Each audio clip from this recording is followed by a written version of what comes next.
ദൈവസന്നിധിയിൽ വന്നു ചേർന്നിരിക്കുന്ന എല്ലാ ദൈവജനത്തിനും വീണ്ടും വരുന്ന നമ്മുടെ കർത്താവും രക്ഷിതാവുമായ യേശുക്രിസ്തുവിൻ്റെ വിലയേറിയ നാമത്തിൽ ഞാൻ സ്നേഹവന്ദനങ്ങൾ അറിയിക്കുന്നു. നമ്മൾ സഭയായി ദൈവസന്നിധിയിൽ ഉപവസിക്കുകയും പ്രാർത്ഥിക്കുകയും ചെയ്യുന്ന നമ്മുടെ പ്രാർത്ഥനയുടെ ആദ്യത്തെ ദിവസമാണ് ഈ പ്രാരംഭ സമയം. രാവിലത്തെ ഈ സെഷനിൽ ദൈവമുഖത്തേക്ക് നമുക്ക് നോക്കുവാൻ ദൈവം തരുന്ന അവസരത്തിനായി ഞാൻ വീണ്ടും ദൈവത്തിന് സ്തോത്രം ചെയ്യുന്നു. എല്ലാവരും വളരെ പ്രാർത്ഥനയോടെ ദൈവസന്നിധാനത്തിലായിരിക്കുക. ദൈവത്തിൻ്റെ ശബ്ദം നമുക്ക് കേൾക്കണം. ദൈവാലോചന നമുക്ക് അനുഗ്രഹമാകണം. പ്രാർത്ഥനയുടെ ഒരു അന്തരീക്ഷം ഉണ്ടാകട്ടെ. ശക്തമായി നമുക്ക് സ്തോത്രം ചെയ്ത് പ്രാർത്ഥിക്കാം. 85-ാം സങ്കീർത്തനം 6-ാമത്തെ വാക്യം നമുക്ക് തിരുവചന ധ്യാനത്തിനായിട്ട് വായിക്കാം. 85-ാം സങ്കീർത്തനം 6-ാം വാക്യം. നിന്റെ ജനം നിന്നിൽ ആനന്ദിക്കേണ്ടതിന് നീ ഞങ്ങളെ വീണ്ടും ജീവിപ്പിക്കയില്ലയോ? Praise the lord. കോരഹപുത്രന്മാര് ദൈവസന്നിധിയിൽ പാടുന്ന സങ്കീർത്തനമാണ് 85-ാം സങ്കീർത്തനം 6-ാം വാക്യം. അവരുടെ പ്രാർത്ഥന, നിന്റെ ജനം നിന്നിൽ ആനന്ദിക്കേണ്ടതിന് നീ ഞങ്ങളെ വീണ്ടും ജീവിപ്പിക്കയില്ലയോ? ദൈവത്തിൽ നിന്ന്, ആത്മീക അനുഭവങ്ങളിൽ നിന്ന് അകന്ന് ജീവൻ നഷ്ടപ്പെട്ടവരായി, ഉണർവ് നഷ്ടപ്പെട്ടവരായി തകർന്നു നിൽക്കുന്ന ഒരു ജനത്തെ പ്രതിനിധീകരിച്ചുകൊണ്ട്, കണ്ടുകൊണ്ട് കോരഹപുത്രന്മാർ പറയുക, ദൈവമേ, നീ ഞങ്ങളെ വീണ്ടും ഒന്ന് ജീവിപ്പിക്കുകയില്ലയോ?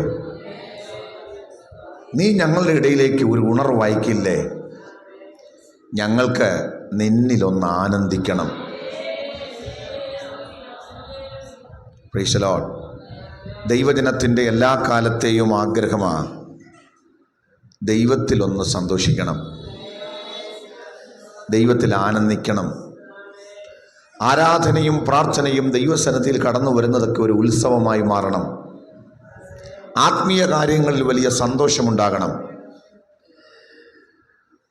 അപ്പോൾ ഇത് ദൈവത്തിന് മാത്രമേ നമ്മിൽ സ്ഥാപിക്കാൻ പറ്റുകയുള്ളൂ.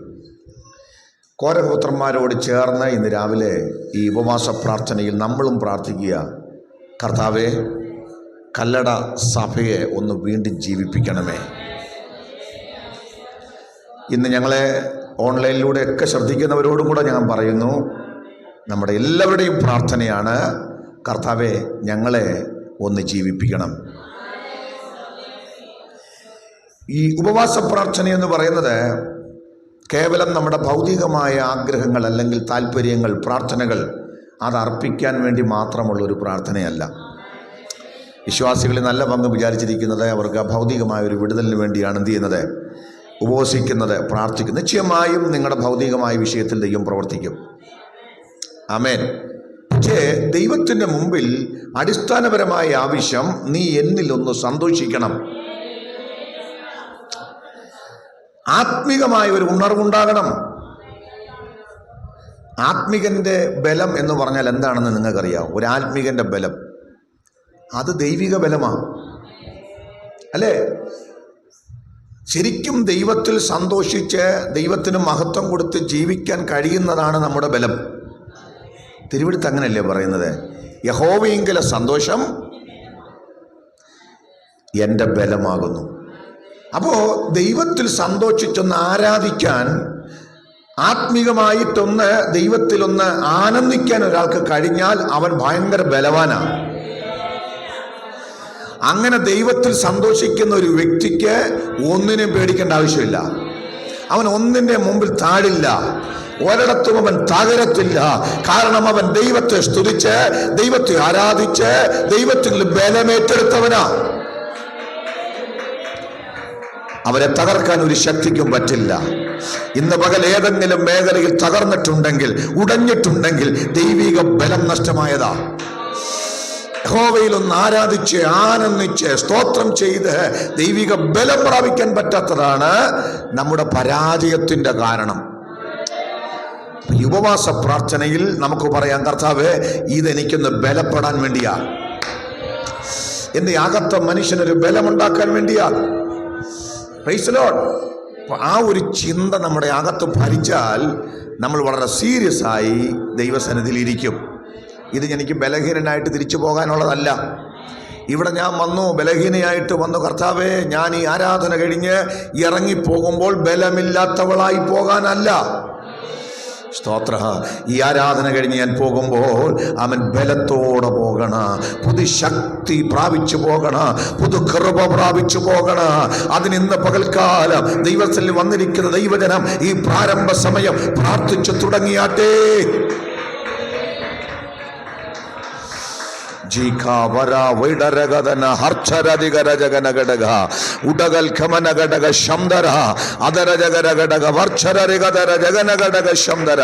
ഇത് ബലപ്പെടാനുള്ള പ്രാർത്ഥനയാ, ഇത് ശക്തി ഏറ്റെടുക്കാനുള്ള പ്രാർത്ഥനയാ, ഇത് ജീവൻ പ്രാപിക്കാൻ വേണ്ടിയുള്ള പ്രാർത്ഥനയാ.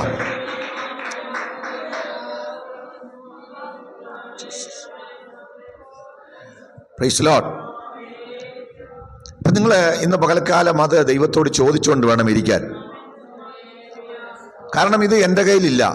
നിങ്ങളെ ബലപ്പെടുത്തുന്നതോ നിങ്ങൾക്ക് ആത്മീകമായ ഉണർവ് തരുന്നതോ ആത്മീകമായി നിങ്ങളെ ഉത്തേജിപ്പിക്കാനോ എനിക്ക് പറ്റില്ല. ആർക്കും പറ്റില്ല. ഒരു പ്രവാചകനും പറ്റില്ല. ഒരു മനുഷ്യൻ്റെ കയ്യിലും ഉണർവിൻ്റെ താക്കോലില്ല. സ്തോത്രം. ഇത് ദൈവത്തിൻ്റെ പ്രവൃത്തിയാ. Price the Lord. ഇത് ഈ ഒരു വെളിപ്പാട് മനസ്സിലാക്കിയത് കൊണ്ടാണ് ആളുകൾ പറഞ്ഞു, കർത്താവെ, ഞങ്ങളെ ഉണർത്തണം. കർത്താവെ, അങ്ങ് ഉണർത്തിയാൽ ഞങ്ങൾ ഉണരും. അങ്ങ് ഞങ്ങളെ എഴുന്നേൽപ്പിച്ചാൽ ഞങ്ങൾ എഴുന്നേൽക്കും.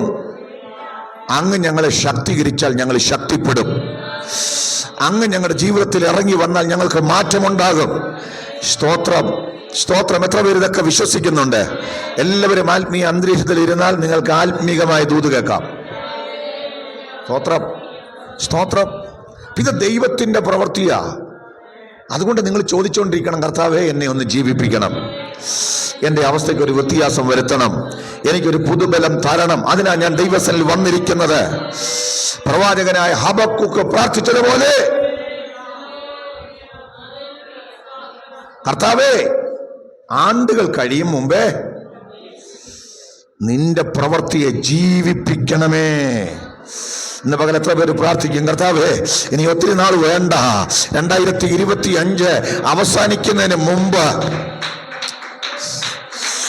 2025 അവസാനിക്കുന്നതിന് മുമ്പ് എൻ്റെ അകത്തൊരു വ്യത്യാസം വരണം, എൻ്റെ അനുഭവങ്ങൾക്കൊരു വ്യത്യാസം വരണം, എൻ്റെ ആത്മജീവിതത്തിനൊരു വ്യത്യാസം വരണം, എൻ്റെ ആത്മീയതയ്ക്കൊരു വ്യത്യാസം വരണം. എത്ര പേരത് ആഗ്രഹിക്കുന്നുണ്ട്? എത്ര പേരത് ചിന്തിക്കുന്നുണ്ട്? ആത്മാവിൽ പ്രാർത്ഥിച്ച് ജയമെടുത്താട്ടെ. ഇന്ന് പകൽ നീ ചോദിച്ചാൽ നിശ്ചയമായ ദൈവം നിന്നെ ജീവിപ്പിക്കും, ദൈവം നിന്നെ ഉയർത്തുക, ദൈവം നിന്നെ മാനിക്കുക, ദൈവം നിന്റെ അനുഭവങ്ങൾക്ക് വ്യത്യാസം വരുത്തും.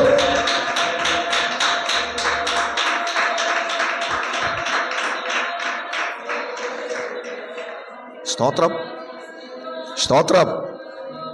നോക്കിക്കേ, വാസ്തവത്തിൽ നമുക്ക് പൈസ ഇല്ലാത്തതിൻ്റെ കുഴപ്പമാണ്. പൈസയുണ്ട്, കാര്യങ്ങളൊക്കെ ഉണ്ട്, പക്ഷേ സന്തോഷം മാത്രമില്ല. നിങ്ങൾ നോക്കിക്കോ, ശരിക്കും നമ്മളിലുള്ള യഥാർത്ഥ സന്തോഷം അങ്ങ് പോയി. നമ്മുടെ അകത്ത് ഈ ദൈവിക ജീവൻ ഉണർവ് നഷ്ടപ്പെട്ടതിൻ്റെ ഒന്നാമത്തെ ലക്ഷണമാ ദൈവിക സന്തോഷം അങ്ങ് പോയി. Price the Lord. ശരിയല്ലേ? ആ ഒരു സന്തോഷം പോയി. പക്ഷേ ദൈവം ഇന്ന് നിന്നെ ജീവിപ്പിച്ചാൽ ദൈവം നിങ്ങളുടെ അകത്ത് ഇന്ന് പകൽ അവന്റെ ജീവൻ പകരാൻ തുടങ്ങിയാൽ, ഒരു ഉണർവയ്ക്കാൻ തുടങ്ങിയാൽ, അവൻ നിന്റെ മുഖത്ത് സന്തോഷം വിടരും. ഹല്ലേലൂയ. അത് പൈസ കിട്ടിയതിന്റെ സന്തോഷമല്ല, അത് അവൻ ഭൗതിക നന്മ കിട്ടിയതിന്റെ സന്തോഷമല്ല. ധാന്യവും വീഞ്ഞും വർദ്ധിച്ചപ്പോൾ അവർക്കുണ്ടായതിലും വലിയ സന്തോഷം നീ എന്റെ ഹൃദയത്തിൽ നൽകിയിരിക്കുന്നു.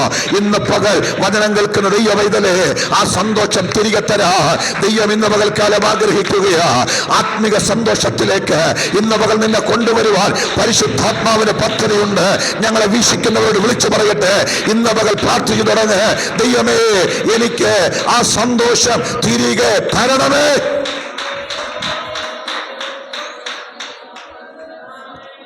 സ്തോത്രം.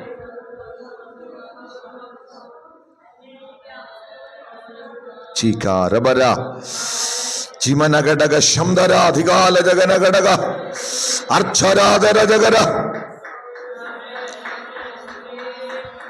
എന്താ നമ്മൾ ആ കുറിവാക്യത്തിൽ വായിച്ചത്? നിന്റെ ജനം. ഈ ആനന്ദം എന്ന് പറയുന്നത് സന്തോഷത്തെ കുറിച്ചാ അല്ലേ? നിന്റെ ജനം നിന്നിൽ ആനന്ദിക്കേണ്ടതിന്. അപ്പൊ ഉണർവുണ്ടാകണം. എന്തിനാ? കർത്താവേ, ഞങ്ങൾക്കൊന്ന് സന്തോഷിക്കണം. കാശ് കിട്ടിയ സന്തോഷമല്ല. കാശ് കിട്ടിയ സന്തോഷം മോശമാണോ പാസ്റ്ററെ? മോശമൊന്നുമല്ല. പക്ഷെ ഈ കാശ് പോകുന്ന എപ്പോഴെന്നറിയില്ല. ആമേൻ. വീട് കിട്ടിയ സന്തോഷമാണോ? അല്ല, അതല്ല ഇവിടെ കഴിയും. സ്തോത്രം അല്ലേ? ഒന്ന് കുലുങ്ങിയാൽ തീരാവുന്നതേ ഉള്ളൂ ഇവിടുത്തെ സകല സന്തോഷവും. ജീസസ്. പക്ഷേ യഹോവയിങ്കല സന്തോഷം അത് ബലമാ. അതൊരു കുലുക്കത്തിന് മാറ്റാൻ പറ്റില്ല, ഒരു പ്രതിസന്ധിക്ക് മാറ്റാൻ പറ്റില്ല. ഇന്ന് പകൽ ഒന്ന് ഏറ്റെടുക്കുക കേട്ടോ. അതാ വേണ്ടത്. കർത്താവ് തരിക. ഈ ഉപവാസ പ്രാർത്ഥന ഉണർത്തുമ്പോ നിന്റെ സന്തോഷം തിരികെ തരികയാ. ഒന്ന് പ്രാർത്ഥിച്ചു കഴിയുമ്പോൾ നിരാശ മാറുന്ന നിലയില്, അയ്യോ ഭയങ്കര ഭാരത്തോടെ ആരാധനയ്ക്ക് വന്നത്, ഭയങ്കര ദുഃഖത്തോടെ ആരാധനയ്ക്ക് വന്നത്, പക്ഷെ ഇറങ്ങിപ്പോയപ്പോ ചിരിച്ചോണ്ട് പോകുക. റിമ ഹസ്തരജകല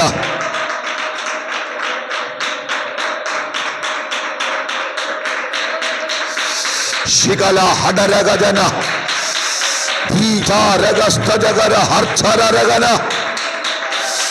ഇന്ന് പകലൊന്ന് സന്തോഷിക്കാൻ കഴിയാതെ, ഒന്ന് പുഞ്ചിരിക്കാൻ കഴിയാതെ, ദൈവത്തിൽ ഒന്ന് ബലപ്പെടാൻ കഴിയാതെ, നിരാശപ്പെടുത്തുന്ന ആത്മീയ അനുഭവങ്ങൾ, നിരാശപ്പെടുത്തുന്ന സാഹചര്യങ്ങൾ ഇന്ന് പകൽ യേശുക്രിസ്തുവിന്റെ നാമത്തിൽ ജനത്തെ വിട്ടു നീങ്ങട്ടെ.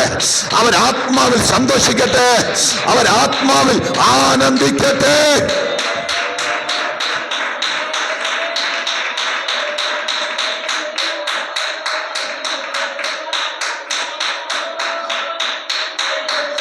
ഓ ഹല്ലേലൂയ.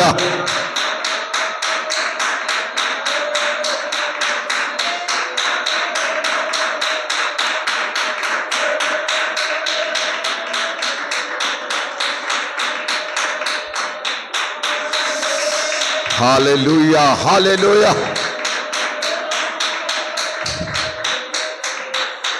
Jesus, Jesus. എന്തിനാ നമുക്കൊരു ഉണർവുണ്ടാകണം? നമുക്കൊരു ആത്മീയ അനുഭവം ഉണ്ടാകണം. നമുക്കൊരു വെളിച്ചമുണ്ടാകണം. നമ്മുടെ അവസ്ഥയ്ക്കൊരു മാറ്റം വരണം, സ്ഥിതിക്കൊരു വ്യത്യാസം വരണം എന്നൊക്കെ പറയാനുള്ള കാരണം എന്താണെന്നറിയോ? നമ്മുടെ അടുത്ത് അല്ലെങ്കിൽ നമ്മുടെ അനുഭവത്തിൽ ഇത് പണ്ടുണ്ടായിരുന്നതാ. നമ്മളെല്ലാവരും ഭയങ്കര ആത്മീയ സന്തോഷത്തിലാണ് തുടങ്ങിയത് അല്ലേ? നമ്മുടെ അനുഭവമൊക്കെ ഒന്ന് ഓർത്തു വയ്ക്കേ. കർത്താവിനെ സേവിച്ച അല്ലെങ്കിൽ സ്വീകരിച്ച ആ രാത്രിയോ പകലോ ആ സമയമോ ഒന്ന് ഓർത്തു വയ്ക്കേ. ആ ദിവസങ്ങൾ അനുഭവമുള്ളവർക്കറിയാം. അയ്യോ, അനുഭവിച്ച സന്തോഷം എത്ര വലുതാ! എന്തോ ഒരു ആനന്ദമായിരുന്നല്ലേ, എന്തോ ഒരു സന്തോഷമായിരുന്നു. പക്ഷേ കാലം കുറെ കഴിഞ്ഞപ്പോ, നാളുകൾ കുറെ കഴിഞ്ഞപ്പോ എവിടെയോ ഒരു തണുപ്പുണ്ടായി. ആ സന്തോഷമൊക്കെ അങ്ങ് പോയി. ആദ്യ നാളിലെ സന്തോഷമൊക്കെ അങ്ങ്, അതാണ് വെളിപ്പാട് പുസ്തകം പറയുന്നത്. എന്താണ്? നിന്നെക്കുറിച്ചൊരു കുറ്റം പറയാനുണ്ട്. നിന്റെ ആദ്യ സ്നേഹം വിട്ടുകളഞ്ഞു. വെളിപ്പാട് 2:4. നിന്റെ ആദ്യ സ്നേഹം വിട്ടു എന്നൊരു കുറ്റം നിന്നെക്കുറിച്ച് പറയാനുണ്ട്. അപ്പോൾ ആദ്യ സ്നേഹത്തിലാണ് നമ്മൾ തുടങ്ങിയത്. അപ്പോൾ ദൈവം ഒരു വലിയ കുറ്റമായിട്ടാണ് കാണുന്നത്. അത് കുറഞ്ഞു. നമ്മുടെ ആ തീഷ്ണത കുറഞ്ഞു, നമ്മുടെ ആരാധന കുറഞ്ഞു, നമ്മുടെ പ്രാർത്ഥന കുറഞ്ഞു, നമുക്ക് സന്തോഷമില്ല. എല്ലാം ഒരു ചടങ്ങായി നടത്തുമ്പോൾ സ്വർഗത്തിലെ ദൈവം പറയുക, എൻ്റെ സന്നിധിയിൽ വന്ന് ചടങ്ങിന് കൈയടിച്ച് പ്രാർത്ഥിച്ച് പാടിപ്പോകാനല്ലല്ലോ ഞാൻ നിന്നെ കൊണ്ടുവന്നത്. അവൻ നീ എൻ്റെ അടുത്ത് വന്ന് അവൻ ആരാധിച്ച് സ്തോത്രം ചെയ്ത് സന്തോഷിച്ച് ആനന്ദിച്ച് അവൻ ഹല്ലേലൂയ തുള്ളിച്ചാടി പോകണമെന്നാണ് ദൈവം ആഗ്രഹിച്ചത്. കാരണം അവിടുത്തെ ആനന്ദ നദിക്കകത്താണ് അവിടുന്ന് നമ്മളെ ഇരുത്തുന്നത്. നിന്റെ ആനന്ദ നദി അല്ലേ, നിന്റെ വലതുഭാഗത്ത് എന്തോ ഉണ്ട്? എന്നും പ്രമോദങ്ങളുണ്ട് അല്ലേ. ഈ ദൈവം എന്ന് പറയുന്നത് അല്ലേ നമുക്ക് ആനന്ദം തരുന്ന, സന്തോഷം തരുന്ന അല്ലെ, സമാധാനം തരുന്ന, സ്വസ്ഥത തരുന്ന ദൈവമാ. ദൂത് കേട്ടോ, ഭയങ്കര ചൂടേറിയ ആമൻ അല്ലെ വെയിലത്ത് വിയർത്ത് കുളിച്ച് ആമൻ ആകെ ഉഷ്ണിച്ചു പോകുന്നൊരു മനുഷ്യൻ, അവനിങ്ങനെ പോകുമ്പോൾ ഒരു നല്ലൊരു തണൽ മരം കണ്ടു അല്ലേ. ആ തണൽ മരത്തിന് ചുവട്ടിൽ അവനൊന്ന് കയറി നിൽക്കുമ്പോൾ, അല്ലെങ്കിൽ അവളാകട്ടെ ആരുമാകട്ടെ, അവരതിൻ്റെ ചുവട്ടിൽ അഭയം പ്രാപിക്കുമ്പോൾ അവർക്ക് കിട്ടുന്നൊരാശ്വാസമുണ്ട്. ആമേൻ. ആ ആശ്വാസമാ ദൈവസന്നിധി. ഇവിടെ അതാ, ഇവിടെ നിന്നെ കുറ്റം വിധിക്കുന്ന സ്ഥലമല്ല. അപ്പനാ വഴക്കൊക്കെ പറയും കേട്ടോ, തിരുത്താൻ വേണ്ടി കാര്യമൊക്കെ പറയും. പക്ഷെ എന്നും വഴക്ക് പറച്ചിലാണോ? കുറ്റം ചെയ്തിട്ട് വന്നു, അതുകൊണ്ട് അങ്ങോട്ട് വന്നിട്ട് നമ്മളായി ചില അപ്പന്മാർ കണ്ട ഉടനെ എന്ത് ചെയ്യും? എനിക്ക് ഈ കർത്താവിൻ്റെ ഒരു സ്വഭാവം, അതായത് കർത്താവിനെ ഉപേക്ഷിച്ചിട്ട് മീൻ പിടിക്കാൻ പോയതാ പത്രോസും കൂട്ടരും. ആണോ? മീൻ പിടിക്കാൻ പോയല്ലയോ? മീൻ പിടിക്കാൻ പോയി, ഒന്നും കിട്ടിയില്ല. അപ്പോൾ കർത്താവ് ഇങ്ങനെ കരയിൽ വന്ന് നിൽക്കുക, കരയിൽ വന്ന് നിൽക്കുക. കരയിൽ വന്ന് നിന്നുകൊണ്ട് എടാ പിന്മാറ്റക്കാരേ എന്നാണോ വിളിച്ചത്? എന്തോ നമ്മളെ വിളിച്ചേ? കുഞ്ഞുങ്ങളെ. കൂട്ടുവാൻ വല്ലതും ഉണ്ടോ? ആ വിളി നിങ്ങൾ കേട്ടോ? എത്ര, അതാണ് മടക്കി വരുത്താനുള്ള വിളി. അതാ ഉപവാസ പ്രാർത്ഥനയിൽ പരിശുദ്ധാത്മാവ് നിങ്ങളെ വിളിക്കുക. എൻ്റെ കുഞ്ഞുങ്ങളെ വാ, എൻ്റെ സന്തോഷത്തിനകത്തേക്ക്. നീ ആരാധിക്കാൻ വന്നിട്ട് ശരിക്കും സന്തോഷം പ്രാപിച്ചാണോ പോകുന്നത്? എൻ്റെ ആനന്ദ നദിയിൽ നീ ഇറങ്ങുന്നുണ്ടോ? എൻ്റെ സന്തോഷം പ്രാപിക്കാതെ നീ ചടങ്ങ് തീർക്കണ്ട. കുഞ്ഞുങ്ങളെ വാ, അവൻ വാ, അവൻ എൻ്റെ അടുക്കിലേക്ക് വാ. ആ വിളി എത്ര ആർദ്രമാ, എത്ര ആർദ്രമാ. സ്തോത്രം. ആ വിളിയിൽ അവർ തിരിച്ചു വരും. വന്നു അല്ലേ? അതുമാത്രമല്ല, അവർക്ക് വേണ്ടി പ്രാതാലൊരുക്കി വെച്ചേച്ചാ വിളിക്കുന്നത്. ഒരമ്മ മക്കളെ ഭക്ഷണം കഴിക്കാൻ വിളിക്കുന്നത് പോലെ അല്ലേ അവൻ വിളിക്കുക, മക്കളെ വാന്നും പറഞ്ഞു. സ്തോത്രം. ഇന്ന് പകൽക്കാലം അങ്ങനെ ദൈവം നമ്മളെ വിളിച്ചുകൊണ്ടിരിക്കുക. പ്രിയപ്പെട്ടവരെ, നമ്മളൊന്നും മടങ്ങി വാ. ഈ ഉപവാസ പ്രാർത്ഥനയിൽ എനിക്ക് കർത്താവിൻ്റെ സ്നേഹവും അവിടുത്തെ കൃപയും അവിടുത്തെ സന്തോഷവും ഒന്ന് അനുഭവിക്കണം. ഞാൻ എപ്പോൾ മുഴങ്കാലും മടക്കിയാലും എൻ്റെ ഭാരം മാറുന്ന നിലയിൽ, എൻ്റെ വേദന എന്നെ വിട്ടുമാറുന്ന നിലയിൽ ഒരു സന്തോഷത്തിൻ്റെ അനുഭവത്തിലേക്ക് എനിക്കൊന്ന് മടങ്ങി വരണം. ഹല്ലേലൂയ. ദൈവം പറയുക, ആശ്വസിപ്പിക്കുന്ന ഒരു ദൈവമായി ഇന്ന് രാവിലെ നിങ്ങളെ വിളിക്കുന്നത്. ആ ദൈവം നിങ്ങളെ ഉണർത്തുവാൻ അവൻ ആഗ്രഹിക്കുന്നു. അതുകൊണ്ട് ഒന്ന് മടങ്ങി വാ ആ ആദ്യ സ്നേഹത്തിലേക്ക്.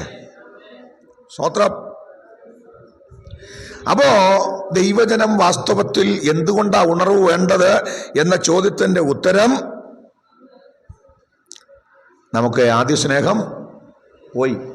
അതുകൊണ്ട് നമുക്ക് അതിലേക്കൊന്ന് തിരിച്ച് വരണം. അവിടെ തന്നെ എഴുതിയിട്ടുണ്ട്. എന്താ പറഞ്ഞേക്കുന്നത്? വരണം. എന്ത് ചെയ്യണം? നീ ഏതിൽ വീണിരിക്കുന്നു എന്നോർത്ത് മാനസാന്തരപ്പെട്ട് ആദ്യത്തെ പ്രവൃത്തി ചെയ്യുക. സ്തോത്രം. വല്ല പിടി കിട്ടിയോ? ആദ്യത്തെ പ്രവൃത്തി ചെയ്യുക. സ്തോത്രം. സ്തോത്രം. പണ്ട് പ്രയാസം വരുമ്പോൾ, പ്രതിസന്ധി വരുമ്പം വേറെങ്ങും പോകത്തില്ല. ആദ്യത്തെ പ്രവൃത്തി എൻ്റെ അപ്പനോട് പറഞ്ഞിട്ടേ വേറെ കാര്യമുള്ളൂ. ഭാരമിറക്കി വെക്കുന്ന സ്ഥലം അവിടെയാ. ദുഃഖത്തിന് പരിഹാരം കണ്ടത് അവിടെയാ. നിരാശയ്ക്ക് പരിഹാരം അവിടെ ഉണ്ടായിരുന്നു. അല്ലേ? സ്തോത്രം. ഏത് കാര്യത്തിനും ആദ്യം മുൻഗണന ആർക്കായിരുന്നു? അതാ ആദ്യത്തെ പ്രവൃത്തി. ഇപ്പം മുൻഗണനയെല്ലാം മാറി. സമയം ഉണ്ടെങ്കിൽ ആരാധിക്കാമെന്നായി, എല്ലാം കഴിഞ്ഞിട്ട് ആരാധിക്കാമെന്നായി, എല്ലാം കഴിഞ്ഞിട്ട് സേവിക്കാമെന്നായി. അല്ലേ? അതാ വീഴ്ച. അയ്യോ, ആദ്യ സ്നേഹം എല്ലാം. അല്ലേ? കല്യാണം കഴിച്ചു കൊണ്ട് വരുമ്പോൾ ദമ്പതികൾ പരസ്പരം അങ്ങനല്ലേ, അവർ തമ്മിലാ. അല്ലേ? അത് കഴിഞ്ഞിട്ടേ ഉള്ളൂ വേറെ ആളുകളുടെ കാര്യം. അവർക്ക് ആ ലോകം കഴിഞ്ഞിട്ട് അവർക്ക് അവരുടേതായ ഒരു ലോകമാണ്. ഇല്ലേ അച്ഛാ? അവർക്ക് വേറൊരു ലോകമില്ല. ആ ലോകമാ, അവരുടെ ഇഷ്ടങ്ങളാ വലുത്. അതാ കർത്താവ് പറയുന്നത്, നിനക്ക് എന്നോട് ഇങ്ങനൊരു താല്പര്യം ഉണ്ടായിരുന്നു, അത് പോയി. കർത്താവ് പറയാ, ആദ്യത്തെ പ്രവൃത്തി ഒന്ന് ചെയ്തേ, ആദ്യത്തെ പ്രവൃത്തി ചെയ്തേ. അവിടെയാണ് ഉണർവിൻ്റെ തുടക്കം. ഹല്ലേലൂയ. ഒരു ഉണർവ് വേണമോ? മനസാന്തരത്തിലേക്ക് സഭയൊന്ന് മടങ്ങണം. ഒരു ഉണർവ് വേണമോ? പശ്ചാത്താപത്തിലേക്കൊന്ന് വരണം. ഒരു ഉണർവ് വേണമോ? കണ്ണുനീരിലേക്ക് നാം ഒന്ന് വരണം. ഉണർവ് വേണമോ? ദൈവത്തെ ഒന്ന് സ്നേഹിച്ച് തുടങ്ങണം. ഹല്ലേലൂയ.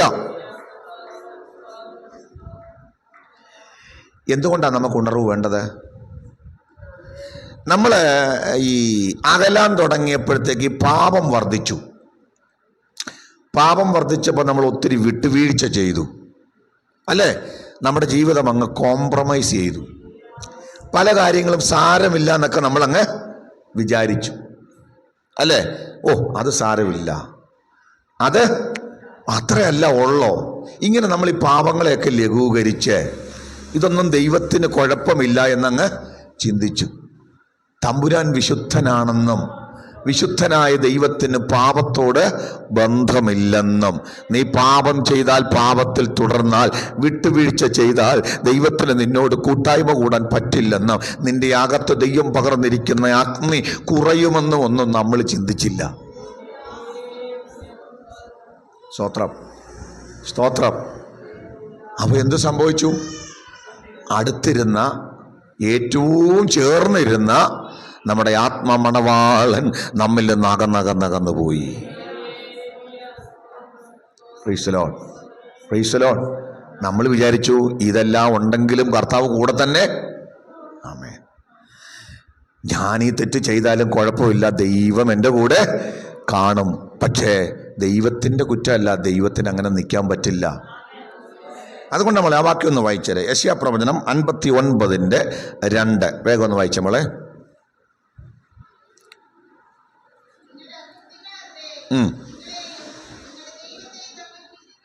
കണ്ടോ? അപ്പൊ നമ്മുടെ ജീവിതത്തിൽ അകൃത്യങ്ങൾ വന്നപ്പോ, പാപങ്ങൾ വന്നപ്പോ, അടുത്തിരുന്ന ദൈവവും നമ്മളും തമ്മിൽ ഭിന്നതയിലായി. ദൈവം നമ്മളോട് ഭിന്നതയിലായി. കർത്താവ് നമ്മിൽ നിന്ന് അകന്നു. നിങ്ങളൊന്ന് നോക്കിക്കേ, ദൈവ സാന്നിധ്യം പോയാൽ നമ്മൾ ഈ പറഞ്ഞതെല്ലാം നഷ്ടപ്പെടും. സ്വസ്ഥത നഷ്ടപ്പെടും, സമാധാനം നഷ്ടപ്പെടും, അല്ലേ? സന്തോഷം നഷ്ടപ്പെടും. അയ്യോ, അസ്വസ്ഥതകൾ വരാൻ തുടങ്ങുക. കാരണം അവൻ കൂടെ ഉള്ളതാ സന്തോഷം, അവൻ കൂടെ ഉള്ളതാ സമാധാനം, അവൻ കൂടെ ഉള്ളതാ നമ്മുടെ ജീവിതത്തിലെ ആനന്ദം എന്ന് പറയുന്നത്. പക്ഷെ പാപം വന്നപ്പോ, അശുദ്ധി വന്നപ്പോ, ഇതാ ദൈവം അങ്ങ് അകലാൻ തുടങ്ങി. ഇന്ന് പകൽ ഉണർവിലേക്ക് മടങ്ങി വരാ. ദൈവസഭയ്ക്ക് ആഗ്രഹമുണ്ടെങ്കിൽ, ദൈവജനത്തിന് ആഗ്രഹമുണ്ടെങ്കിൽ, ഇന്ന് പകൽ ദൈവത്തിന്റെ അടുത്തേക്ക് വരണമെങ്കിൽ ഇന്ന് പകൽ നിലവിളിച്ചുകൊണ്ട് പറയണം, കർത്താവേ, എനിക്ക് തെറ്റുപറ്റിപ്പോയി. എൻ്റെ വാക്കിൽ, എൻ്റെ ചിന്തയില്, എൻ്റെ പ്രവൃത്തിയിൽ, എൻ്റെ ഇടപാടുകളില് എനിക്ക് ഒത്തിരി കുറവുകൾ വന്നുപോയി. കർത്താവേ, ഈ ഉപവാസ പ്രാർത്ഥനയുടെ പ്രാരംഭ ദിവസം ഞാൻ എൻ്റെ പാപങ്ങളെ നിന്നോട് അറിയിക്കുകയാ. ഞാൻ എൻ്റെ കുറവുകളെ നിന്നോട് ഏറ്റുപറയുകയാ. ദൈവമേ, ക്ഷമിച്ച് അവൻ എൻ്റെ അടുക്കിലേക്ക് വരണമേ, എൻ്റെ കുടുംബത്തിലേക്ക് വരണമേ, എന്റെ ഹൃദയത്തിലേക്ക് വരണമേ എന്ന് ഇന്ന് പകൽ ആത്മാർത്ഥമായി നിലവിളിക്കുന്ന ദൈവമക്കൾ എത്ര പേരുണ്ട്.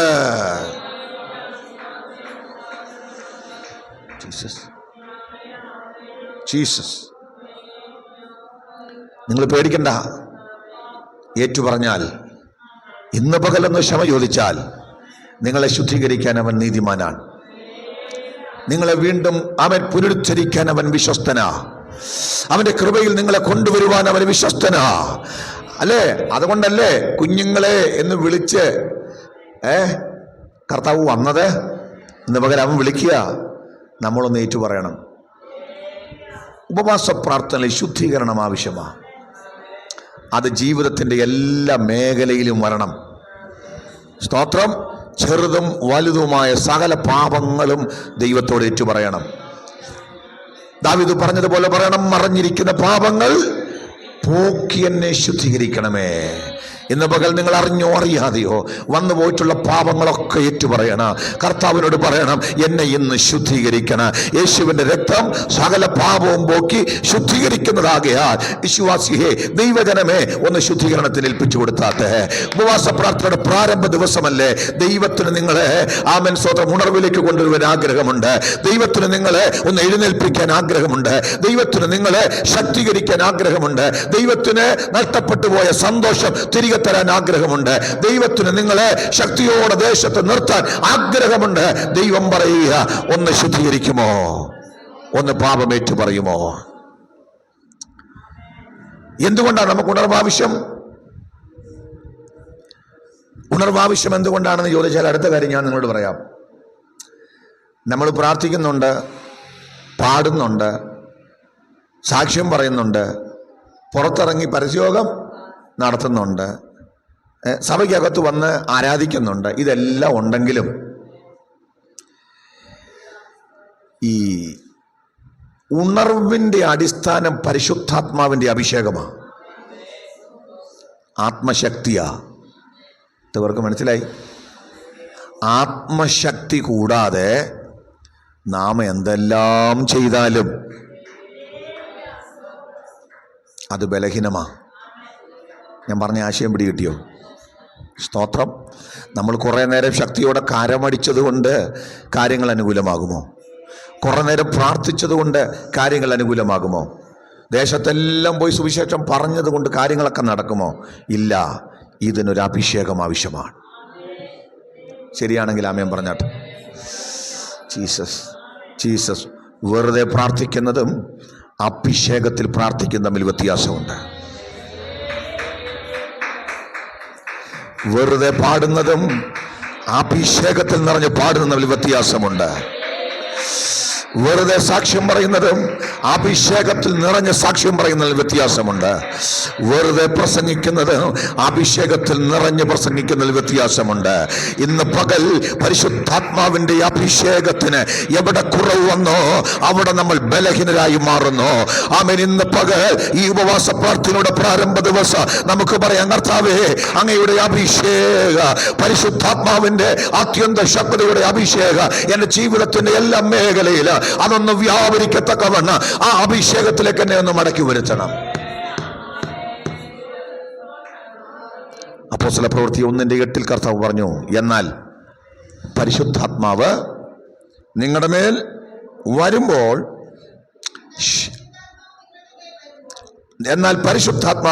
വരുമ്പോൾ നിങ്ങൾ ശക്തി ലഭിച്ചിട്ട് യെരൂശലേമിലും യഹൂദയിൽ എല്ലായിടത്തും ശമര്യയിലും ഭൂമിയുടെ അറ്റത്തോളം എൻ്റെ സാക്ഷികളാകും. ആമേൻ. സാക്ഷീകരണത്തിന് ആത്മശക്തി ആവശ്യം. സാധാരണ ആരാധനയിൽ കാരാഗ്രഹം അടിസ്ഥാനം കുലുങ്ങുമോ? ചങ്ങല പൊട്ടുമോ? ഇല്ല. പക്ഷേ ജനം ആത്മനിറവിൽ ആരാധിച്ചാൽ, ഓ ഹല്ലേലൂയ, ജനം ആത്മശക്തി. ആള് കൂടുതലൊന്നും വേണ്ട. രണ്ടുപേര് മതി. പക്ഷെ രണ്ടുപേരും ആത്മാവിൻ്റെ അഭിഷേകത്തിൽ നിറഞ്ഞ് ആത്മനിറവിലുള്ള ഒരു ആരാധനയാണെങ്കിൽ ആമേൻ ചില അത്ഭുതങ്ങൾ നിങ്ങൾ കാണാൻ തുടങ്ങും. വിടുതലുകൾ സംഭവിക്കുവച്ചാ അല്ലേച്ചാ. ആമേൻ. ദൈവത്തിൻ്റെ പരിശുദ്ധാത്മാവ് ആമേൻ ആരാധനയെ നിയന്ത്രിക്കാൻ തുടങ്ങിയ, ദൈവത്തിൻ്റെ പരിശുദ്ധാത്മാവ് ആരാധനയിലേക്ക് നമ്മെ നയിക്കാൻ തുടങ്ങിയ, ആ ആരാധന അഭിഷേകത്തിലുള്ള ആരാധനയായി മാറിയാൽ രണ്ടു പേര് മതി. ആമേൻ. കല്ലട സഭയ്ക്കകത്ത് ജനം അഭിഷേകത്തിൽ ഒന്ന് ആരാധിക്കാൻ തുടങ്ങിയാൽ ഈ ആരാധനയുടെ ശക്തി എന്ന് പറയുന്നത് ആർക്കും ഒതുക്കാൻ പറ്റാത്ത, ആർക്കും തടയാൻ പറ്റാത്ത, ഒരു അന്ധകാരത്തിനും അടുത്തു വരാൻ പറ്റാത്ത ഒരു വലിയ ഒഴുക്കായിരിക്കും. ആഗ്രഹിക്കുക. ആ ഒഴുക്കിന് മുമ്പിൽ നിൽക്കാൻ ഒരു ശക്തിക്കും പറ്റില്ല. ആ ഒഴുക്കിന് മുമ്പിൽ നിൽക്കുവാൻ ഒരു ചങ്ങലയ്ക്കും കഴിയില്ല. ആ ഒഴുക്കിന് മുമ്പിൽ നിൽക്കാൻ ഒരു കാരാഗ്രഹത്തിനും കഴിയില്ല. ഇന്ന് പകൽ ഞാൻ ആത്മാവിൽ വിളിച്ചു പറയുക, ആ ഒഴുക്കിലേക്ക് അവൻ നിങ്ങളെ കൊണ്ടുവരുവാൻ ദൈവത്തിന് പദ്ധതിയുണ്ട്.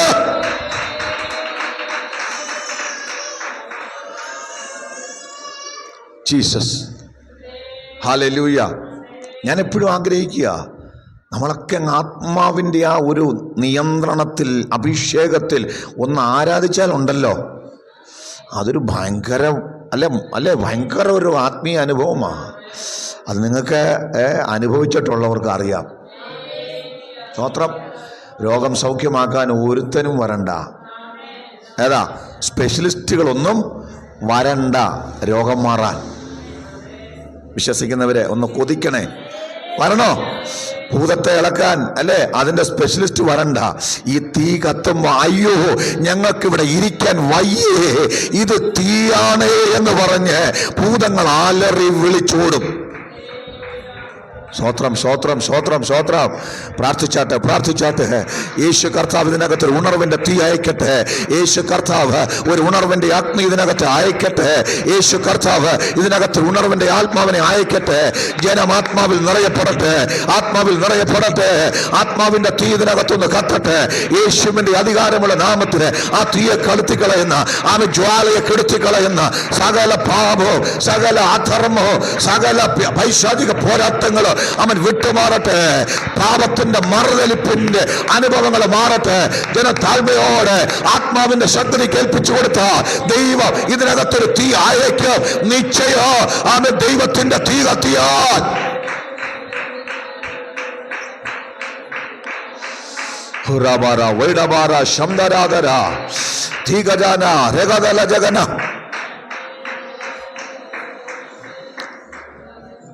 സ്തോത്രം.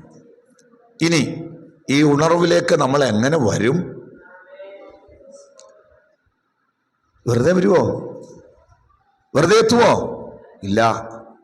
ഈ ഉണർവിലേക്ക് വരണമെങ്കിൽ അതിന് ചില കാര്യങ്ങൾ നമ്മളിലൂടെ വെളിപ്പെടണം. നമ്മളൊന്ന് സൂചിപ്പിച്ചു, പാപത്തെ ഏറ്റുപറയുന്ന കാര്യം ഒന്ന് പറഞ്ഞായിരുന്നു.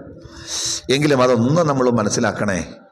ഇതിൻ്റെ അടിസ്ഥാനമെന്ന് പറയുന്നത് അനുതാപമാണ്, താഴ്മയാണ്. ഉണർവിൻ്റെ അടിസ്ഥാനം മാനസാന്തരമാണ്. പാപത്തെക്കുറിച്ചുള്ള അനുതാപം, താഴ്മയോടെ ദൈവമുമ്പാകെ മുട്ടുമടക്കണം. വായിക്കാം ദിനവൃത്താന്തങ്ങളുടെ പുസ്തകം 2 ദിനവൃത്താന്തം 7-ാം അധ്യായത്തിൻ്റെ 14-ാമത്തെ വാക്യം. 2 ദിനവൃത്താന്തം 7:14. എൻ്റെ നാമം വിളിക്കപ്പെട്ടിരിക്കുന്ന എൻ്റെ ജനം തങ്ങളെ തന്നെ താഴ്ത്തി പ്രാർത്ഥിച്ച് എൻ്റെ മുഖം അന്വേഷിച്ച് തങ്ങളുടെ ദുർമാർഗങ്ങളെ വിട്ട് തിരിയുമെങ്കിൽ ഞാൻ സ്വർഗത്തിൽ നിന്ന് കേട്ട് അവരുടെ പാപം ക്ഷമിക്കുകയും അവരുടെ ദേശത്തിന് സൗഖ്യം വരുത്തുകയും ചെയ്യും എന്നിങ്ങനെ ദൈവം അരുളി ചെയ്യുകയാണ്. കേട്ടോ? ആരെ അരുളി ചെയ്തത്? ദൈവം. എന്താ വേണ്ടത്? സ്തോത്രം. നമ്മൾ നമ്മുടെ പാപങ്ങളെ ഏറ്റുപറഞ്ഞുപേക്ഷിക്കണം. നമ്മുടെ ദുർമാർഗങ്ങളെ വിട്ടുതിരിയണം. അനുതാപത്തോടെ നിലവിളിക്കണം. ഇന്ന് പകൽക്കാലം ദൈവത്തിന് മുമ്പിൽ അയ്യോ കർത്താവേ ഞാൻ അയോഗ്യനാണെന്ന് ഓരോരുത്തരും പറയണം. ആരും ആരുടെയും പാപങ്ങളെ ചൂണ്ടിക്കാണിക്കണ്ട. ഈ സഭയ്ക്കകത്ത് ഉണർവുണ്ടാകാത്തത്, ഇതിനകത്ത് വിടുതലുണ്ടാകാത്തത് ഇന്നയാടെ കുഴപ്പമാണെന്ന് പറയാതെ, ആളിൻ്റെ കുഴപ്പമാണെന്ന് പറയാതെ, ആ വ്യക്തി കാരണമാണെന്ന് പറയാതെ, ആമേൻ സ്വന്തം വിരൽ സ്വന്തം നെഞ്ചിലേക്ക് ചൂണ്ടി പറയണം, കർത്താവേ ഞാനാണ് അതിന് കാരണമെന്ന് ഇന്ന് പകൽക്കാലം ആത്മാർത്ഥമായി പറയാൻ ദൈവജനമൊന്ന് തയ്യാറായാൽ, എന്റെ കുറവാണ് കർത്താവേ, എന്റെ പാപമാണ് കർത്താവേ, എന്റെ അശുദ്ധിയാണ് കർത്താവേ, ഞാൻ ഇന്ന് പകൽക്കാലം എന്നെ ആമേൻ നിന്റെ മുമ്പിൽ സമർപ്പിക്കുന്നു. എനിക്കൊരു ശുദ്ധീകരണം ആവശ്യമാണ്, ആമേൻ എനിക്കൊരു കഴുകൽ ആവശ്യമാണ്. ആമേൻ കർത്താവേ, നിന്റെ മുമ്പിൽ എന്നെ ഒന്ന് കഴുകി വെടിപ്പാക്കണമേ.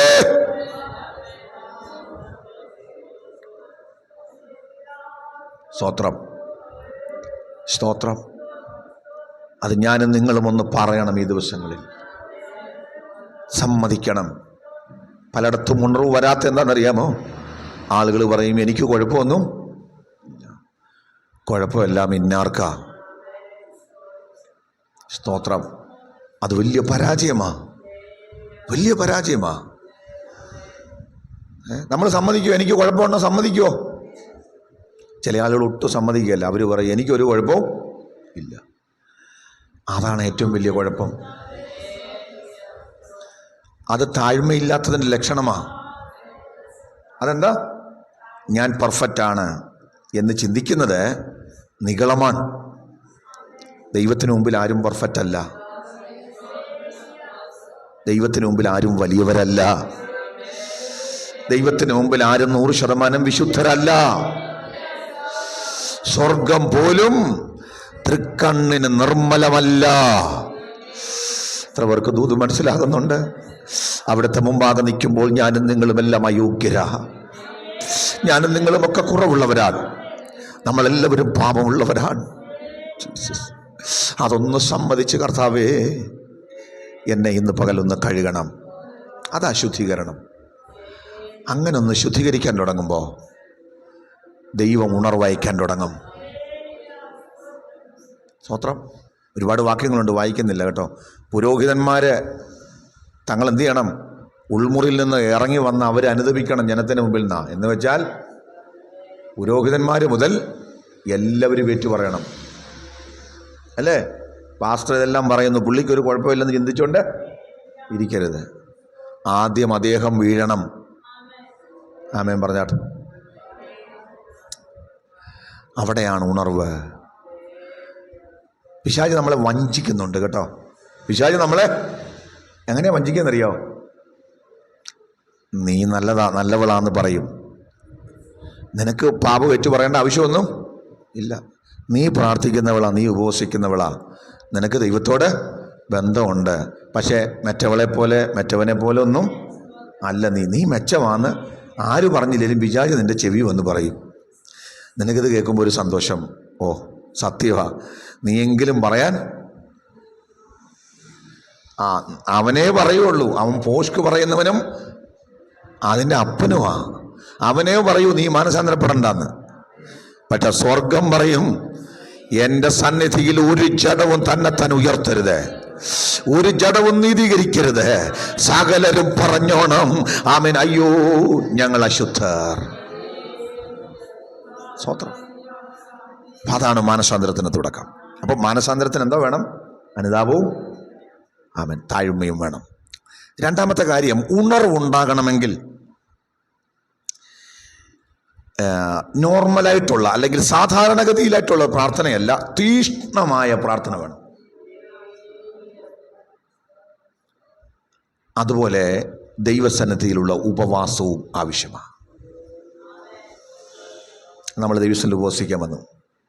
തീഷ്ണമായ പ്രാർത്ഥന. എന്താ തീഷ്ണമായ പ്രാർത്ഥന? സാധാരണഗതിയിലുള്ളൊരു പ്രാർത്ഥനയിൽ ഉണർവുണ്ടാവത്തില്ല.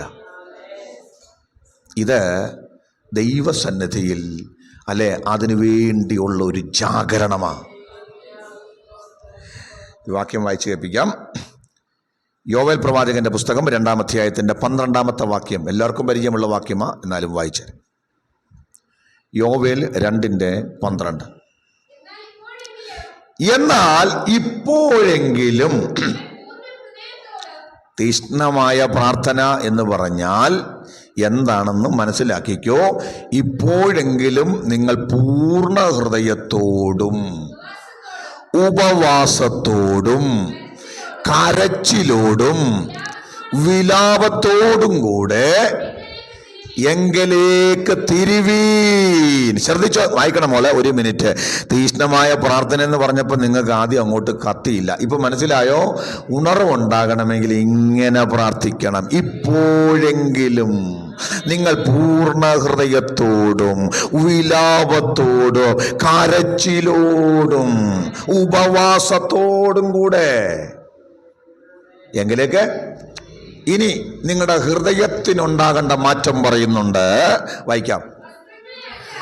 അന്ന് യഹൂദന്മാര് ഉപവാസത്തിന്റെ തീഷ്ണത, തീവ്രത തെളിയിക്കുന്നതിനായിട്ട് അവരുടെ വസ്ത്രം കീറുമായിരുന്നു. വസ്ത്രം കീറും. നോക്കിക്കേ, ഈ വസ്ത്രം കീറുന്ന പരിപാടി അവരുടെ തീഷ്ണമായ ഉപവാസത്തിൻ്റെയൊക്കെ ലക്ഷണമായിട്ടായിരുന്നെങ്കിലും പിന്നീട് വന്നപ്പോൾ ഇത് ആളുകൾ ചുമ്മാ കീറാൻ തുടങ്ങി. ആളുകൾ കാണണം, ഇത്രയേ ഉള്ളൂ. ഷോയായി മാറി. സ്തോത്രം. വസ്ത്രം കീറുന്നതിന് വലിയ പാടൊന്നും ഇല്ലല്ലോ, അത് പിടിച്ചങ്ങ് കീറിയാൽ മതി, അല്ലേ? യേശുവിൻ്റെ കാലമായപ്പോഴത്തേക്ക് ഞാൻ ഉപവസിക്കുന്നു എന്നതിന് തെളിവായിട്ട് ആളുകൾ എന്ത് ചെയ്യും? വാടിയ മുഖവും കൂടെ. അപ്പോൾ ഈ വാടിയ മുഖം കാണുമ്പോൾ ചോദിക്കും, എന്നാ ഉപവാസമാണെന്നോ? 21 14ാമത്തെ ദിവസമാണ്. സൗണ്ടും കൂടെ ഒന്ന് അഡ്ജസ്റ്റ് ചെയ്താൽ എന്തായി? പിടി കിട്ടുന്നുണ്ടോ? പബ്ലിസിറ്റിയും കൂടെ കൊടുത്താൽ എല്ലാം സുഖം. പക്ഷെ തമ്പുരാൻ പറയാ, നിന്റെ ഈ ഗിമ്മിക്കൊന്നും നടക്കുകയല്ല. വസ്ത്രം കീറലും പോസ്റ്റർ ഒട്ടിക്കലുമല്ല, ഹൃദയങ്ങളെ കീറണം. Jesus, hallelujah. നിങ്ങളുടെ ഹൃദയങ്ങളെ തന്നെ കീറി എങ്കിലേക്ക് തിരുവി. തീഷ്ണമായ പ്രാർത്ഥന പിടികിട്ടിയോ? ഇന്ന് പകൽ ഒരു നോർമൽ പ്രാർത്ഥനയിൽ നിങ്ങളുടെ ജീവിതത്തിൽ ഒരു അത്ഭുതം നടക്കത്തില്ല. ഒരു നോർമൽ പ്രാർത്ഥനയിൽ നിങ്ങളിൽ ഉണർവുണ്ടാകത്തില്ല. ഇതിനു വേണ്ടി കരച്ചിലോടെ, വിലാപത്തോടെ, ഉപവാസത്തോടെ, വസ്ത്രമല്ല ഹൃദയങ്ങളെ കീറി ദൈവത്തിങ്കിലേക്ക് ദൈവസഭ തിരിയാമെങ്കിൽ, ജനം തിരിയാമെങ്കിൽ, ഞാൻ നിങ്ങളോട് വിളിച്ചു പറയുന്നു, ഉണർവഹിക്കുന്ന ദൈവമുണ്ട്. അവസ്ഥയ്ക്ക് വ്യത്യാസം വരുത്തുന്ന ദൈവമുണ്ട്. വിടുതലയക്കുന്ന ദൈവമുണ്ട്. കാര്യം പരിഹരിക്കുന്ന ദൈവമുണ്ട്. പ്രശ്ന പരിഹാരകനായ ദൈവം ജീവിക്കുന്നു. പിശാച് വഞ്ചിക്കല്ലേ. എങ്ങനെയെങ്കിലുമൊക്കെ പ്രാർത്ഥിച്ചാൽ കാര്യം നടക്കുമെന്ന് പറയുന്ന പിശാചിനോട് പറ, ഇല്ല, നിന്റെ വാക്ക് ഞാൻ കേൾക്കില്ല. അവൻ എങ്ങനെയെങ്കിലുമൊക്കെ കാര്യം നടത്തി പോയാൽ നടക്കുന്നതല്ല ഉണർവ്.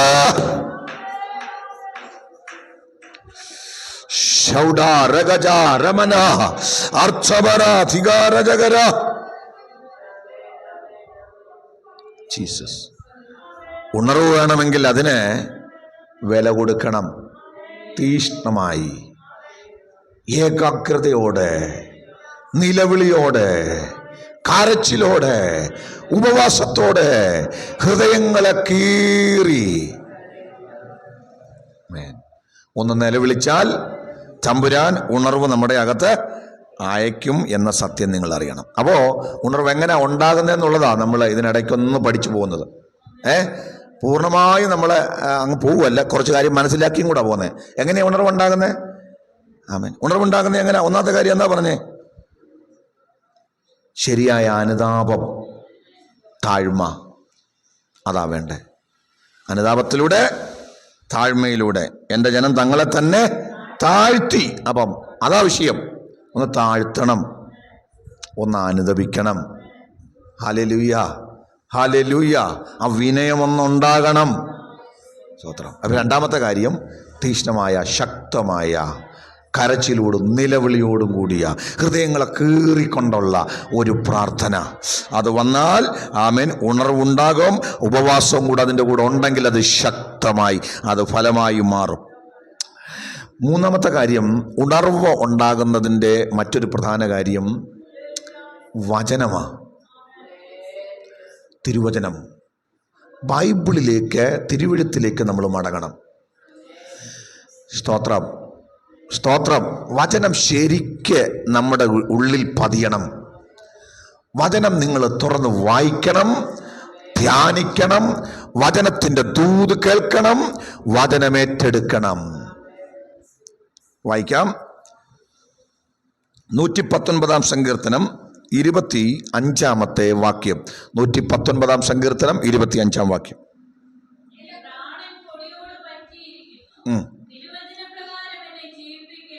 കണ്ടോ? എൻ്റെ പ്രാണൻ പൊടിയോട് പറ്റിയിരിക്കുന്നു, തിരുവചന പ്രകാരം എന്നെ ജീവിപ്പിക്കണമേ. നമ്മൾ ഈ ബൈബിൾ പരിശോധിച്ചാൽ മനസ്സിലാകുന്നൊരു കാര്യമുണ്ട്. വചനമാണ് ആളുകളെ ജീവിപ്പിച്ചത്. തിരുവെഴുത്ത. അസ്ഥി താഴ്വരയിലോട്ട് നിങ്ങളൊന്ന് പോയിക്കേ. അവിടെ ആ ഉണർവ് കൊണ്ടുവന്നത് ആരാ? വചനമാ. ഉണങ്ങിയ അസ്ഥികളെ എൻ്റെ വചനം കേൾപ്പീൻ. നീ ഉണങ്ങിയിരുന്നാലും അവൻ്റെ വചനം കേൾക്കാൻ ചെവി ചായ്ച്ചാൽ നിന്റെ അവസ്ഥ മാറും. ദൂത് പിടി കിട്ടിയവരുണ്ടോ? സാഹചര്യം എത്ര മോശമാണെങ്കിലും, എല്ലാം പ്രതികൂലമാണെങ്കിലും, വചനം കേൾക്കാൻ നീ ഒന്ന് മനസ്സ് വെച്ചാൽ, ദൈവ ശബ്ദത്തിന് നീ ഒന്ന് ചെവി കോർപ്പിച്ചാൽ, ഈ വചനം അയച്ച പ്രവൃത്തി ചെയ്യും. ഇന്ന് പകൽക്കാലം ഈ തിരുവെഴുത്ത് ആമൻ നിന്റെ അകത്ത് ക്രിയ ചെയ്യും. ഈ തിരുവെഴുത്ത് നിന്നെ ജീവിപ്പിക്കുക. ഈ തിരുവെഴുത്ത് നിന്നെ എഴുന്നേൽപ്പിക്കുക. ഈ തിരുവെഴുത്ത് നിന്റെ അസ്ഥികളെ കൂട്ടിയോജിപ്പിക്കുക. ഈ തിരുവെഴുത്ത് നിന്നിൽ മാംസം വരുത്തുക. ഈ തിരുവെഴുത്ത് നിന്നിൽ പുറത്തെ തൊലി കൊണ്ടുവരിക. ഈ തിരുവെഴുത്ത് നിന്നിൽ ജീവൻ കൊണ്ടുവരോ എന്ന് പറഞ്ഞാൽ, ശരിക്കും സഭ വചനത്തിന് ഇമ്പോർട്ടൻ്റ് കൊടുത്താൽ വചനം കേൾക്കണം. പാട്ടും പ്രാർത്ഥനയും മാത്രം പോരാ. ചിലയിടത്ത് ഇങ്ങനെ ആരാധനയും പാട്ടും മാത്രമേ ഉള്ളൂ, വചനം കൊടുക്കില്ല. വചനമാണ് ആളുകളെ ജീവിപ്പിക്കുന്നത്. സ്തോത്രം. അല്ലാതെ ഇവിടെ എൻ്റെ കുറെ പെർഫോമൻസോ കുറെ ബഹളങ്ങളൊന്നുമല്ല. പകരം ഈ തിരുവെഴുത്താണ് അകത്ത് കത്തുന്നത്. പിന്മാറ്റക്കാരന്മാരാ എമ്മോസിലേക്ക് പോയവന്മാര് അല്ലേ? യേശു മരിച്ചു, അടക്കപ്പെട്ടു, എന്തോ സംഭവിച്ചെന്ന് ഒരു പിടിയുമില്ലാതെ പോയതാ. പക്ഷേ അരുമനാഥൻ കൂടെ പോയി തിരുവെഴുത്തവരോട് സംസാരിക്കാൻ തുടങ്ങി അല്ലേ? അവരോട് സംസാരിച്ചു, തിരുവെഴുത്തുകളെ കുറിച്ച് അവരോട് പറഞ്ഞു, തന്നെ കുറിച്ച് തിരുവെഴുത്തിൽ എന്തൊക്കെയാ പറഞ്ഞേക്കുന്നതൊക്കെ പറഞ്ഞപ്പോ വചനം പറയുക. അവർ തമ്മിൽ പറയുന്നുണ്ട്, അവൻ നമ്മളോട് വചനം പറഞ്ഞുകൊണ്ടിരുന്നപ്പോഴേ നമ്മുടെ അകത്ത് എന്തുവായിരുന്നു? അകത്തൊരു കത്തലുണ്ടായത് നിനക്ക് ഓർമ്മയുണ്ടോ? ഇന്ന് പകൽ അകത്ത് കത്തലുണ്ടാകണമെങ്കിൽ, അകത്ത് ജീവൻ ഉണ്ടാകണമെങ്കിൽ കഥ കേട്ട പറ്റുകയില്ല. അകത്ത് ജീവൻ ഉണ്ടാകണമെങ്കിൽ അവൻ നാട്ടുവർത്തമാനം കേട്ട പറ്റുകയില്ല. അകത്ത് ജീവൻ ഉണ്ടാകണമെങ്കിൽ തിരുവെഴുത്ത് തന്നെ പറയണ. ഇന്ന് പകൽ ഈ വചനം നിങ്ങളെ ജീവിപ്പിക്കുന്നതാ. യേശുവിന്റെ അധികാരമുള്ള നാമത്തില് തിരുവെഴുത്ത് കേട്ട് നിന്റെ അകത്ത് ദൈവിക ജീവൻ വരട്ടെ. ഇന്ന് പകൽ നിന്നെ ജീവിപ്പിക്കുന്ന വചന, നിന്റെ അവസ്ഥയ്ക്ക് വ്യത്യാസം വരുത്തുന്ന വചന, നിന്റെ രോഗം സൗഖ്യമാക്കുന്ന വചന, നിന്റെ പ്രശ്നത്തിന് പരിഹാരം വരുത്തുന്ന വചനം. ഈ വചനം വെറുതെ പോകത്തില്ല. നിന്റെ അപ്പത്തെ വെള്ളത്തിന്മേൽ എറിയുക. അവൻ ഏറിയ നാൾ കഴിയും മുമ്പേ അവ അയച്ച പ്രവൃത്തി ചെയ്ത് മടങ്ങി വരുവാനിടയാകും. എല്ലാ ദിവസവും രാവിലെ എഴുന്നേറ്റ് ആദ്യത്തെ പടി എന്നറിയോ? പുസ്തകം തുറക്കണം, തിരുവെഴുത്ത് വായിക്കണം. വായിക്കുന്നതിന് മുമ്പ് പ്രാർത്ഥിക്കണം, കർത്താവേ അങ്ങ് എന്നോട് സംസാരിക്കണമേ, ഈ വചനത്തിലൂടെ എന്നോട് ഇടപെടണമേ. പ്രാർത്ഥിച്ചിട്ടൊന്ന് ധ്യാനിച്ചു നോക്കിക്കേ. സ്തോത്രം. ഓ സ്തോത്രം, സ്തോത്രം, സ്തോത്രം. മജ്ജയും മേധസ്സും കൊണ്ടെന്ന പോലെ, അങ്ങനല്ലേ പറയുന്നേ? തൃപ്തി വരുത്തുന്ന വചനമായത്. തേനിലും തേൻകട്ടയിലും മധുരമാ. ഇന്ന് പകൽക്കാലം ഈ വചനം കണ്ടെത്തി ഭക്ഷിക്കുന്നവർ ഭാഗ്യവാന്മാർ. സഭയ്ക്കകത്താകട്ടെ, കുടുംബത്തിനകത്താകട്ടെ, വ്യക്തിപരമായ ജീവിതത്തിലാകട്ടെ, വചനത്തിലേക്ക് മടങ്ങി വന്നാൽ ഉണർവുണ്ടാകും കേട്ടോ. വചനത്തിലേക്ക് മടങ്ങി വന്നാൽ വലിയ ഉണർവ് സംഭവിക്കുക.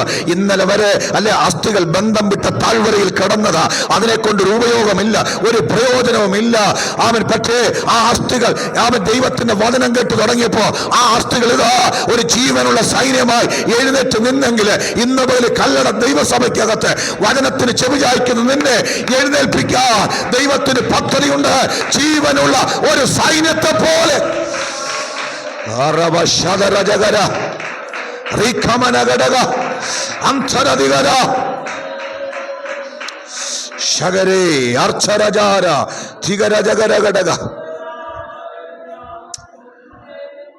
ഒരു കാര്യം കൂടെ ഉണ്ട്, അത് ഞാൻ പറഞ്ഞു കഴിഞ്ഞു. ഉണർവുണ്ടാകണമെങ്കിൽ പരിശുദ്ധാത്മാവ് വരണം. ഉണർവുണ്ടാകണമെങ്കിൽ പരിശുദ്ധാത്മാവിൻ്റെ വരണം. ആത്മാവ് ഉള്ളിടത്തെ ഉണർവുള്ളൂ. പല സഭകളും നിർജീവമായിരിക്കുക. എന്താ കാരണം? അവിടെ ആത്മാവില്ല, ആത്മാവിന് സ്വാതന്ത്ര്യമില്ല. ആത്മാവിനെ കെടുത്തിക്കളയുന്നവര്, ആത്മാവിനോട് മറച്ചു നിൽക്കുന്നവര് സ്വതം ഉണങ്ങി വരണ്ടു പോകും കേട്ടോ. ജീവിതം ആമേൻ സ്വതം പുഷ്ടിപ്പെടത്തില്ല, ജീവിതത്തിൽ ഒരു ഉദ്ധാരണം ഉണ്ടാകത്തില്ല. എന്നാൽ ഈ പരിശുദ്ധാത്മാവിന്റെ നദി ഒന്ന് ഒഴുകാൻ ആഗ്രഹിക്കുന്നിടത്തേക്ക് ജീസസ് ജീസസ് ജീസസ് ഈ നദി ചെല്ലുന്നിടത്തൊക്കെയും ചലിക്കുന്ന പ്രാണികൾ ജീവന്റെ തുടിപ്പുണ്ടാകും. ഇന്ന് പകലൊന്ന് ഏൽപ്പിച്ചു കൊടുക്കണമേ. കർത്താവേ, ആത്മാവിന്റെ സാന്നിധ്യം ഞങ്ങളിലേക്ക് അയക്കണമേ. അതൊരു ഉണർവായി ഞങ്ങളുടെ സഭയ്ക്കകത്തൊന്ന് ഒഴുകട്ടെ, അതൊരു ഉണർവായി മാറട്ടെ. ഇന്ന് പകൽ എത്ര പേര് ഏൽപ്പിച്ചു കൊടുക്കുക, എത്ര പേര് ഏൽപ്പിച്ചു കൊടുക്കൂ. Jesus Jesus. കല്ലടയിലും ഉണർവുണ്ടാകണമെങ്കിൽ ആത്മാവ് വരണം, ആത്മാവ് ഒഴുകണം, ആത്മാവ് ചലിക്കണം, ആത്മാവ് പ്രവർത്തിക്കണം. എല്ലാ കണ്ണുകളും ഒന്ന് അടച്ചേ, നമ്മുടെ ഹൃദയങ്ങളെ ഒന്ന് ഏകാഗ്രമാക്കാം. ജീസസ്, നിന്റെ ജനം നിന്നിൽ ആനന്ദിക്കേണ്ടതിന് നീ ഞങ്ങളെ വീണ്ടും ജീവിപ്പിക്കയില്ലയോ? ഇന്ന് പകൽ ജീവിപ്പിക്കുന്ന ദൈവത്തിൻ്റെ അടുക്കലാണ് നമ്മൾ വരുന്നത്. അവൻ ജീവന്റെ ഉറവിടമാണ്. അവൻ നിന്നെ ജീവിപ്പിക്കാൻ ആഗ്രഹിക്കുന്നു, അവൻ നിന്നെ ഉണർത്താൻ ആഗ്രഹിക്കുന്നു, സന്തോഷം തിരികെ തരാൻ ആഗ്രഹിക്കുന്നു, ക്രിസ്തുവുമായിട്ടുള്ള ആദ്യ സ്നേഹത്തിലേക്ക് നിങ്ങളെ തിരികെ കൊണ്ടുവരുവാൻ ആഗ്രഹിക്കുന്നു. ഇന്ന് പകൽ കർത്താവിനോട് പറ, ആ ഉണർവ് എന്നിലേക്ക് വരട്ടെ, ആ ഉണർവ് എന്നിലേക്ക് വരട്ടെ, ആ അനുഗ്രഹം എന്നിലേക്ക് വരട്ടെ. അതിന് ഇന്ന് പകൽ നമുക്കൊന്ന് അനുദപിക്കാം, നമുക്കൊന്ന് താഴാം, നമ്മുടെ പാപങ്ങളെക്കുറിച്ചൊന്ന് പശ്ചാത്തപിക്കാം. ജീസസ്, നമ്മുടെ തെറ്റുകളെ ഒന്ന് ഏറ്റുപറയാം. തീഷ്ണമായ ഒരു പ്രാർത്ഥന, കേവലം ബാഹ്യമായ അടയാളങ്ങൾ വെച്ചു പുലർത്തുന്നവരായിട്ടല്ല, ഹൃദയങ്ങളെ തന്നെ കീറുന്നവരായി അവൻ്റെ മുഖം നമുക്ക് അന്വേഷിക്കാം. Jesus Jesus. നമ്മളെ ജീവിപ്പിക്കുന്ന ദൈവവചനത്തിലേക്ക് നമ്മുടെ ശ്രദ്ധ തിരിക്കാം. അങ്ങയുടെ വചനം ഞങ്ങളോട് ഇടപെടണേ അപ്പാ. അത് ഞങ്ങൾ കേൾക്കാം. ഉണങ്ങിയ അസ്ഥികൾ കേൾക്കുന്നത് പോലെ അപ്പം ഞങ്ങൾ ഉണങ്ങിയിരിക്കുകയാ, ഞങ്ങൾ വരണ്ടിരിക്കുകയാ. പക്ഷെ ഞങ്ങൾ നിന്റെ വചനം കേൾക്കാം. ഞങ്ങളോട് അരുളി ചെയ്യണമേ, ഞങ്ങളോട് സംസാരിക്കണമേ.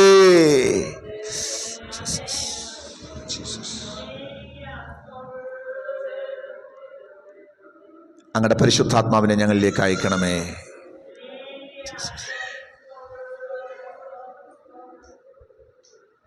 ജീസസ്, ഞങ്ങളെ അളവ് കൂടാതെ സ്നേഹിക്കുന്ന ഞങ്ങളുടെ സ്വർഗസ്ഥ പിതാവേ, ഈ നല്ല സമയത്തിന് വേണ്ടി ഞങ്ങൾ അങ്ങേക്ക് സ്തോത്രം ചെയ്യുന്നു. അങ്ങയുടെ വചനം ഞങ്ങളോട് ഇടപെട്ടു. ഇന്ന് ഈ വചനം കേട്ട എല്ലാവരെയും അങ്ങ് അനുഗ്രഹിക്കണം. അവർക്കൊരു വലിയ ബോധ്യം കൊടുക്കണം. എനിക്കൊരു ഉണർവ് ആവശ്യമാണ്, എനിക്കൊരു മടങ്ങിവരവ് ആവശ്യമാണ്. ജീസസ് കർത്താവേ, അങ്ങ് അതിനവരെ ഒരുക്കണമേ, അങ്ങ് അവരെ ഉണർത്തണമേ. നിന്റെ ജനം നിന്നിൽ ആനന്ദിക്കേണ്ടതിന് അങ്ങ് അങ്ങയുടെ ജനത്തെ വീണ്ടും ജീവിപ്പിക്കണമേ. അങ്ങ് അവരെ ജീവിപ്പിക്കണമേ, അങ്ങ് അവരെ എഴുന്നേൽപ്പിക്കണമേ. അങ്ങവരെ ഒരു സൈന്യമാക്കി നിർത്തണമേ. അങ്ങനെ ചെയ്യുന്നതിനായിട്ട് നന്ദി. വലിയ ഉണർവ് ഞങ്ങളിൽ അയക്കുന്നതിന് നന്ദി. യേശുവിൻ നാമത്തിൽ തന്നെ ആമേൻ.